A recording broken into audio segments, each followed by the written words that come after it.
Assalamualaikum warahmatullahi wabarakatuh. Halo, perkenalkan nama saya Lia Lidiani dengan NIM 117210033 dari PGG kelas A.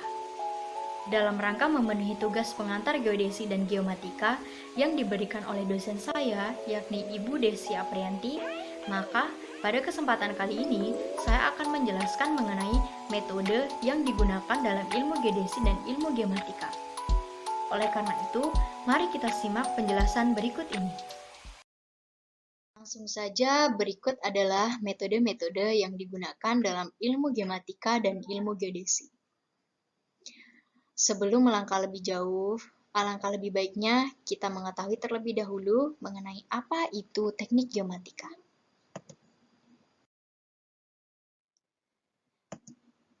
Teknik geomatika.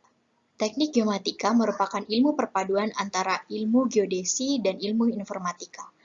Oleh sebab itu, program studi ini mempelajari bagaimana mengintegrasikan pengumpulan, pemodelan, analisis, hingga manajemen data spasial atau berbasis lokasi yang berdasarkan pada ilmu geodesi.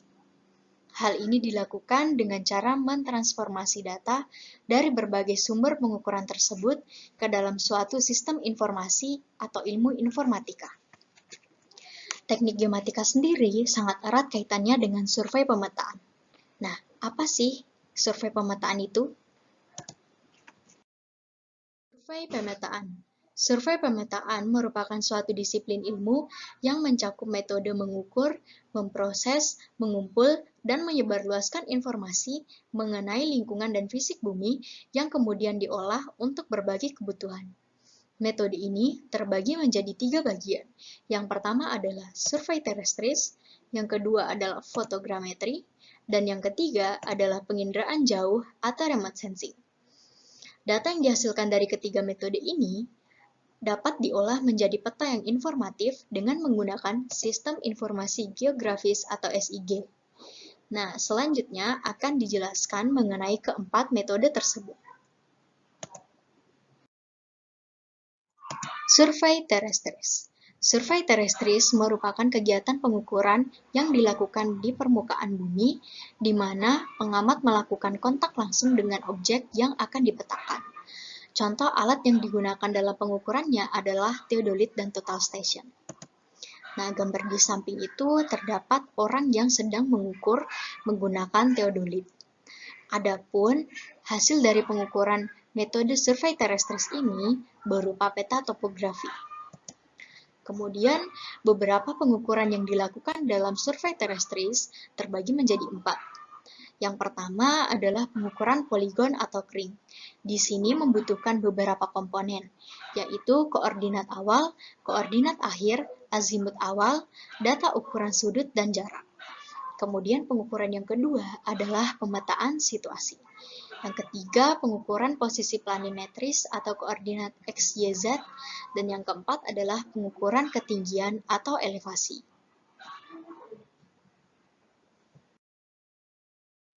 Ada beberapa pengukuran yang dilakukan dalam survei terestris. Yang pertama adalah pengukuran poligon atau kring. Pengukuran dan pemetaan poligon merupakan salah satu pengukuran dan pemetaan kerangka dasar horizontal yang bertujuan untuk memperoleh koordinat planimetris atau XY titik-titik pengukuran. Penentuan titik dengan cara poligon ini membutuhkan beberapa komponen. Yang pertama adalah koordinat awal. Bila diinginkan sistem koordinat terhadap suatu sistem tertentu, haruslah dipilih koordinat titik yang sudah diketahui. Misalnya, titik triangulasi atau titik-titik tertentu yang mempunyai hubungan dengan lokasi yang akan dipatokkan. Yang kedua adalah koordinat akhir. Koordinat titik ini dibutuhkan untuk memenuhi syarat geometri hitungan koordinat. Dan tentunya harus dipilih titik yang mempunyai sistem koordinat yang sama dengan koordinat awal. Yang ketiga adalah azimut awal. Azimut awal juga harus diketahui sehubungan dengan arah orientasi dari sistem koordinat yang dihasilkan. Dan yang terakhir adalah data ukuran sudut dan jarak. Sudut mendatar pada setiap stasiun dan jarak antara dua titik kontrol perlu diukur di lapangan. Data ukuran tersebut harus bebas dari sistematis yang terdapat pada alat ukur. Sedangkan salah sistematis dari orang atau pengamat dan alam diusahakan sekecil mungkin, bahkan kalau bisa ditiadakan. Selanjutnya, pengukuran yang kedua adalah pemetaan situasi. Pemetaan situasi berfungsi sebagai gambaran rencana awal medan yang akan dikerjakan dalam proyek. Pada pemetaan itu, kita harus terlebih dahulu mengikatkan ke benchmark terdekat dari lokasi proyek dan dilansir ke area di sekitar proyek untuk memudahkan dalam mengikat koordinat-koordinat yang diperlukan. Untuk yang belum mengetahui benchmark itu apa, benchmark adalah suatu patokan atau tolak ukur yang digunakan untuk menilai atau membandingkan hal tertentu. Pengukuran yang ketiga adalah pengukuran posisi planimetris koordinat X, Y, Z. Posisi merupakan gambaran horizontal dari titik-titik yang ada dalam rencana. Satuannya dalam bentuk koordinat, baik UTM atau Universal Transverse Mercator, berupa koordinat yang diukur dari benchmark tertentu maupun koordinat lokal yang merujuk pada titik tertentu di dekat lokasi proyek sebagai titik 0,0. Koordinat ini pada akhirnya digunakan dalam stakeout titik-titik tertentu dari komponen bangunan seperti titik pancang, batas perubahan elevasi dan galian, dan timbunan tanah, dan untuk membentuk patok-patok yang menjadi S dari pile cap, tie beam, dan kolom. Untuk menentukan S dari pile cap, tie beam, dan kolom, kita harus berpedoman pada patok pinjaman, yang pada akhirnya di sini digunakan konsep sudut menggunakan teodolit. Kemudian pengukuran yang keempat adalah pengukuran ketinggian atau elevasi. Jika pada poin kedua kita membahas posisi planimetris XY, pada poin terakhir ini kita akan membahas elevasi yang biasa direpresentasikan dalam notasi Z.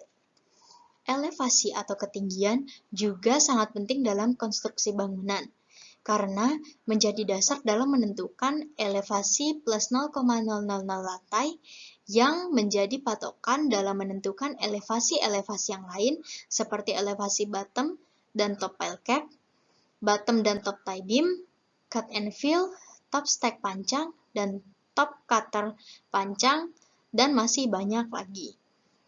Elevasi plus 0,000 lantai sendiri ditentukan terhadap elevasi kawasan atau elevasi yang diukur dari mean sea level. Di sini penggunaan water pass atau auto level menjadi dasar utama. Nah, pada gambar ini merupakan alat yang disebut dengan water pass. Metode terrestris terbagi lagi menjadi dua metode. Metode yang pertama adalah metode terrestris dengan memakai meteran. Dalam hal ini, teknik yang digunakan adalah teknik trilaterasi sederhana. Adapun gambar yang dihasilkan adalah seperti ini. Nah, tahapan-tahapan yang dilakukan agar bisa menghasilkan gambar seperti ini adalah yang pertama, hitung jarak dari A besar ke A kecil, A besar ke B kecil, A besar ke C kecil, dan juga A besar ke D kecil. Begitu pula pada B, yaitu B besar ke A kecil, B besar ke B kecil, B besar ke C kecil, dan juga B besar ke D kecil. Nah, dengan demikian, titik A, B, C, dan D dapat digambarkan. Kemudian, tahap yang kedua adalah panjang sisi bidang tanah dari A ke B, B ke C, C ke D, dan juga D ke A, juga diukur sebagai ukuran untuk memastikan panjang sisi bidang tanah tersebut. Langkah-langkah tersebut merupakan teknik trilaterasi sederhana dengan memakai meteran dalam survei terrestris. Selanjutnya, metode yang kedua adalah metode terrestris dengan memakai teodolit atau electronic total station. Adapun gambar yang dihasilkan adalah seperti ini. Nah, tahapan-tahapan atau langkah kerja yang dilakukan sehingga menghasilkan gambar seperti ini adalah yang pertama, dari titik yang sudah diketahui koordinatnya, misalnya titik dasar teknik 1 atau TDT1, TDT2, dan juga TDT3, itu diukur sudutnya dan juga jaraknya ke titik sudut bidang tanah. Contohnya, TDT1 diukur jaraknya ke A, TDT2 diukur jaraknya ke B, TDT3 diukur jaraknya ke C, begitu pula seterusnya. Nah, dari titik acuan yakni data jarak maupun data sudut, maka koordinat titik sudut dapat dihitung. Fotogrametri. Fotogrametri merupakan metode pemetaan yang bersifat semi lapangan.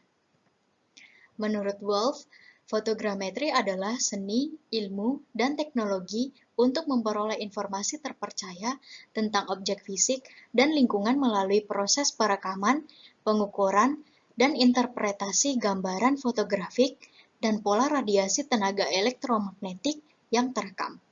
Secara umum, fotogrametri merupakan teknologi geoinformasi dengan memanfaatkan data geospasial yang diperoleh melalui pemotretan udara. Pengukuran ini dilakukan di udara dengan menggunakan wahana foto udara seperti drone ataupun pesawat nirawak atau UAV. Metode ini menghasilkan produk berupa peta ortofoto. Nah, pada gambar di samping, di situ tersaji contoh proses pengambilan gambar dengan menggunakan pesawat maupun drone. Pekerjaan dalam fotogrametri terbagi menjadi dua bagian besar. Yang pertama adalah metrik fotogrametri, dan yang kedua adalah interpretasi fotogrametri. Metrik fotogrametri merupakan suatu pekerjaan pengukuran menggunakan wahana pemotretan udara dengan berbagai macam perhitungan untuk menentukan ukuran dan bentuk dari suatu objek. Dengan kata lain, pekerjaan ini bertujuan untuk memperoleh data kuantitatif seperti jarak, sudut, luas, dan posisi dari suatu objek. Untuk memperoleh data tersebut, diperlukan alat-alat khusus serta pengetahuan dan keterampilan tertentu. Hal ini bertujuan untuk mengetahui hubungan matematis antara sistem foto udara dengan sistem tanah, sehingga ukuran-ukuran di foto dapat dipindahkan ke sistem tanah ataupun sebaliknya. Interpretasi fotogrametri. Interpretasi fotogrametri merupakan kegiatan yang dimaksudkan untuk mengenali suatu objek serta pengidentifikasian dari suatu objek tertentu. Interpretasi foto udara merupakan kegiatan menganalisa citra foto udara dengan maksud untuk mengidentifikasi dan menilai objek pada citra tersebut sesuai dengan prinsip-prinsip interpretasi. Dengan kata lain, interpretasi foto merupakan kegiatan yang mempelajari bayangan foto secara sistematis untuk tujuan identifikasi atau penafsiran objek. Nah, interpretasi foto biasanya meliputi penentuan lokasi relatif dan lokasi bentangan. Interpretasi akan dilakukan berdasarkan kajian dari objek-objek yang tampak pada foto udara. Keberhasilan dalam interpretasi foto udara akan bervariasi sesuai dengan latihan dan pengalaman penafsir, kondisi objek yang diinterpretasi, dan kualitas foto yang digunakan. Penafsiran foto udara banyak digunakan oleh berbagai disiplin ilmu dalam memperoleh informasi yang digunakan. Berikut disajikan konsep dasar fotogrametri yang tersaji dalam bentuk gambar seperti ini. Nah, pada gambar ini merupakan tahap pertama di mana terjadi proses pemotretan di udara. Proses pemotretan udara dilakukan dengan menggunakan alat kamera yang dipasangkan pada pesawat berawak atau tidak berawak untuk bisa memotret berbagai objek di permukaan bumi pada suatu area. Kemudian pada gambar ini merupakan tahap kedua di mana terjadi proses pertampalan. Foto udara itu sendiri untuk bisa mencakup area yang kita inginkan biasanya terdiri dari beberapa foto. Jadi, hasil fotonya akan seperti bagian-bagian dari puzzle yang kemudian nanti akan disambungkan satu sama lain untuk bisa membuat satu foto untuk satu area besar yang kita inginkan. Jadi, proses yang kedua ini merupakan proses pertampalan dari foto itu sendiri. Kemudian, pada tahap yang ini merupakan proses restitusi untuk model 3 dimensi. Nah, ini apa maksudnya? Maksudnya adalah ketika terjadi pertampalan antara berbagai gambar itu, gambar tersebut kemudian akan diproses dan direkonstruksi agar sesuai dengan kondisi pada saat pemotretan dilakukan. sehingga akan dapat dibuat model 3 dimensi dari objek yang ada di permukaan bumi dan akan didapatkan informasi geografis atau informasi objek yang ada di permukaan bumi sesuai dengan data yang direkamnya. Kemudian pada tahap yang keempat ini merupakan proses plotting dan juga digitasi. Nah, pada proses ini, dari hasil restitusi model 3 dimensi itu, kemudian dilakukan digitasi sesuai dengan kebutuhan data informasi yang kita inginkan untuk wilayah area yang kita inginkan. Contohnya, untuk data ketinggian permukaan bumi. Nah, hasil plotting tersebut akan menjadi suatu peta base atau peta dasar yang dapat menggambarkan ketinggian permukaan bumi berdasarkan hasil dari metode fotogrametri. Dan pada gambar yang terakhir ini merupakan tahap terakhir di mana terjadi proses penyimpanan hasil dari plotting atau digitasi. Hasilnya dapat berbentuk hard copy atau berbentuk digital. Secara umum, metode akuisisi data pada fotogrametri dibagi menjadi beberapa tahapan. Di antaranya, yang pertama, tahap persiapan. Tahapan ini meliputi studi literatur untuk mengumpulkan berbagai referensi yang berhubungan dengan lokasi dan jenis pekerjaan beserta rencananya. Setelah studi literatur, baru selanjutnya menuju ke studi lapangan. Dalam hal ini, tim survei akan merencanakan kapan dan dari mana pemotretan akan dilakukan, termasuk juga rencana pemasangan titik kontrol di tanah atau ground control point yang biasanya dilakukan dengan pemberian patok dan dikombinasikan dengan pengukuran terestris atau pengamatan statis dengan GNSS atau GPS geodetik. Kemudian, yang kedua adalah tahap pengumpulan data.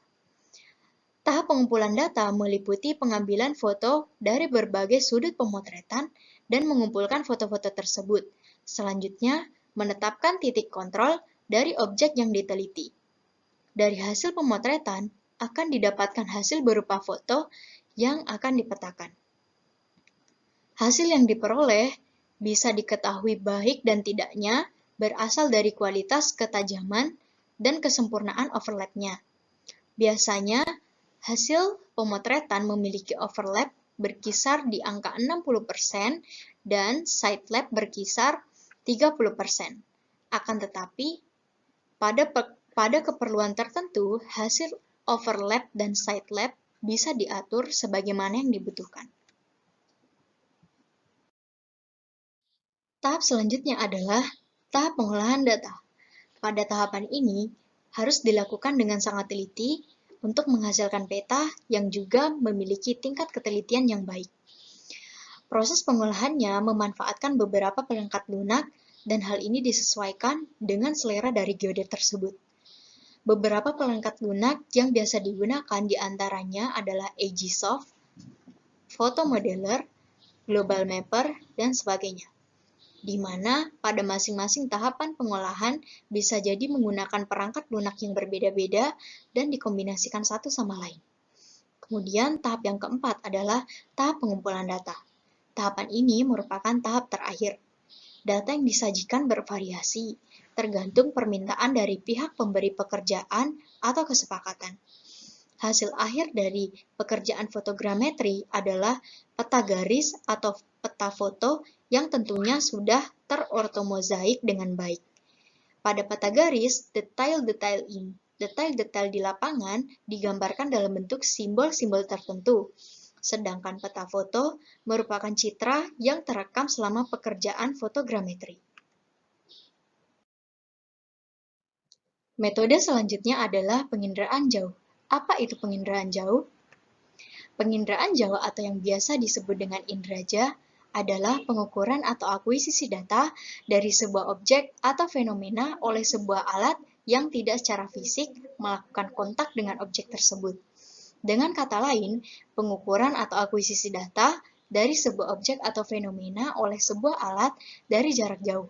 Misalnya, dari pesawat, pesawat luar angkasa, satelit, kapal, dan lain-lain.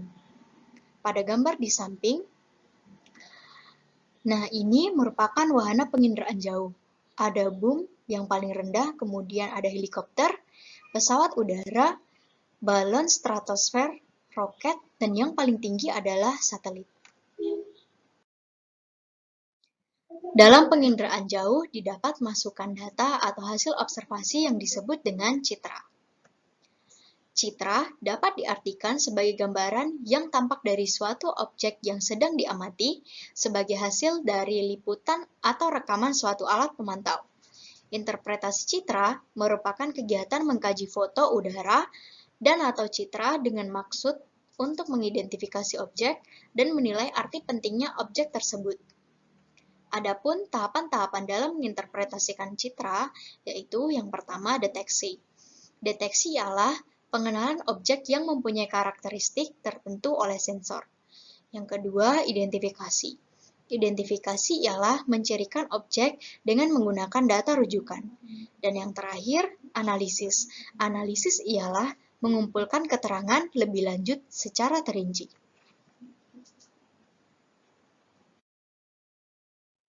Selanjutnya adalah metode dalam pengambilan data spasial. Dalam hal ini, metodenya terbagi menjadi dua bagian. Pertama, metode ground base. Metode ground base merupakan metode pengambilan data secara langsung di lapangan. Pengukurannya dilakukan secara in situ melalui kegiatan survei lapangan. Berikut adalah bagan alur pengambilan data dengan metode ground base. Nah, ini adalah bagannya. Di situ terlihat bahwa yang pertama adalah kondisi permukaan bumi. Kemudian dilakukan observasi dan pengukuran sehingga menghasilkan spatial database atau data spasial. Lalu, metode yang kedua adalah metode penginderaan jauh atau remote sensing. Metode penginderaan jauh atau remote sensing merupakan pengukuran dan pengambilan data spasial berdasarkan perekaman sensor pada perangkat kamera udara, scanner, atau radar. Contoh hasil perekaman yang dimaksud adalah citra. Berikut adalah bagan alur pengambilan data dengan metode penginderaan jauh. Nah, inilah bagannya. Di situ terlihat pada bagian yang pertama adalah kondisi permukaan bumi. Kemudian dilakukan sensor sehingga menghasilkan data citra, lalu data citra tersebut dilakukan observasi dan pengukuran sehingga menghasilkan spatial database atau data spasial. Secara umum, konsep pengolahan citra terbagi dalam beberapa bagian. Yang pertama adalah pre-processing citra. Pre-processing citra merupakan pengolahan awal sebelum proses pengklasifikasian. Dalam kegiatan ini, koreksi citra atau geometrik dan radiometrik dilakukan. Kedua, klasifikasi citra. Klasifikasi citra merupakan tahap interpretasi informasi pada citra yang dibuat berdasarkan kelas kategori tertentu. Secara umum, metode klasifikasi citra terbagi menjadi dua. Yang pertama adalah klasifikasi tidak terbimbing atau unsupervised classification. Kemudian yang kedua adalah klasifikasi terbimbing atau supervised classification. Klasifikasi tidak terbimbing merupakan metode klasifikasi yang memberikan keleluasaan bagi komputer untuk mengklasifikasikan citra secara mandiri. Kemudian, klasifikasi terbimbing merupakan metode klasifikasi yang memberikan bimbingan kepada komputer dalam proses klasifikasinya. Metode berikutnya adalah sistem informasi geografis. Apa itu sistem informasi geografis? Sistem informasi geografis adalah sistem komputer yang digunakan untuk mengintegrasi, mengumpulkan, memeriksa, dan menganalisis informasi-informasi yang berhubungan dengan permukaan bumi. Dengan sistem informasi geografis, seluruh data yang ada pada suatu wilayah dapat dianalisis, disimpan, dan dimanipulasi melalui komputer.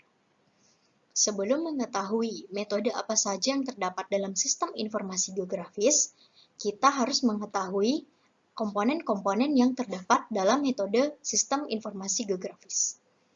Berikut adalah komponennya.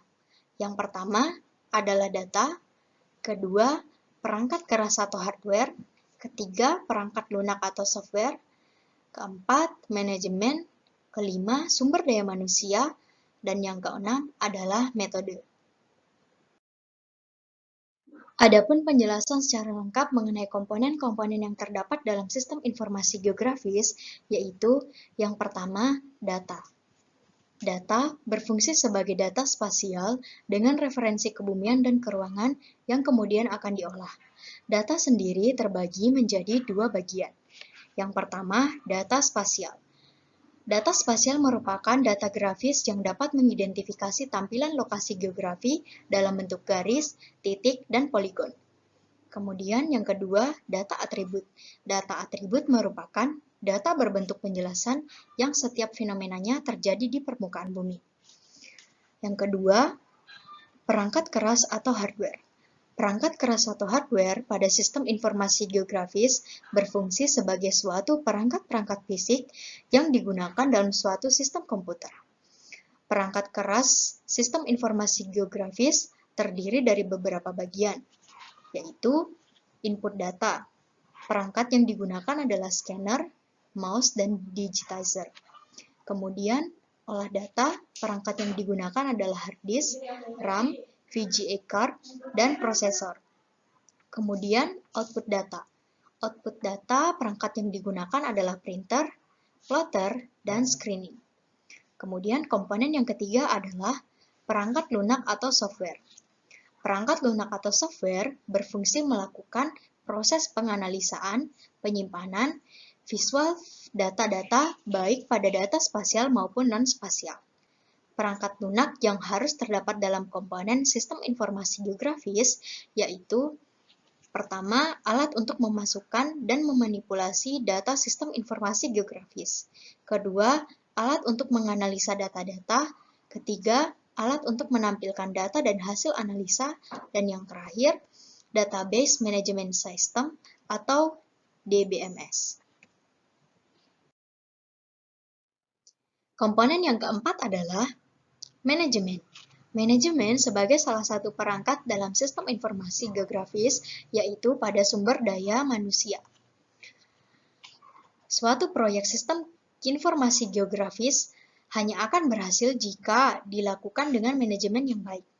Kemudian metode yang kelima yaitu sumber daya manusia. Sumber daya manusia merupakan inti elemen dari sistem informasi geografis, karena manusia adalah perencana dan pengguna dari sistem informasi geografis tersebut. Pengguna SIG mempunyai tingkatan seperti pada sistem informasi lainnya, mulai dari tingkat spesialis teknis yang mendesain dan mengelola sistem, sampai pada pengguna yang menggunakan SIG untuk membantu pekerjaannya sehari-hari. Kemudian komponen yang terakhir adalah metode. Metode yang digunakan dalam sistem informasi geografis akan berbeda untuk setiap permasalahan. Sistem informasi geografis yang baik tergantung pada aspek desain dan aspek realnya. Adapun metode atau tahapan-tahapan kerja yang terdapat dalam sistem informasi geografis yaitu pertama, input data. Proses input data digunakan untuk menginputkan data spasial dan data non-spasial. Kedua, manipulasi data. Agar sesuai dengan sistem yang dipergunakan, tipe data yang diperlukan oleh suatu bagian sistem informasi geografis perlu dimanipulasi, baik data spasial maupun data non-spasial. Ketiga, manajemen data. Dalam pengolahan data meliputi penggunaan DBMS untuk menyimpan data yang memiliki ukuran besar. Keempat, query dan analisis. Query adalah proses analisis yang dilakukan secara tabular. Sementara itu, analisis terbagi menjadi dua, yaitu analisis proximity dan analisis overlay. Analisis proximity merupakan analisis geografi yang berbasis pada jarak antar layer. Sementara itu, analisis overlay merupakan proses penyatuan data dari lapisan layer yang berbeda. Lalu, tahap yang terakhir adalah visualisasi. Untuk beberapa tipe operasi geografis, hasil akhir terbaik diwujudkan dalam peta atau grafik. Thank you.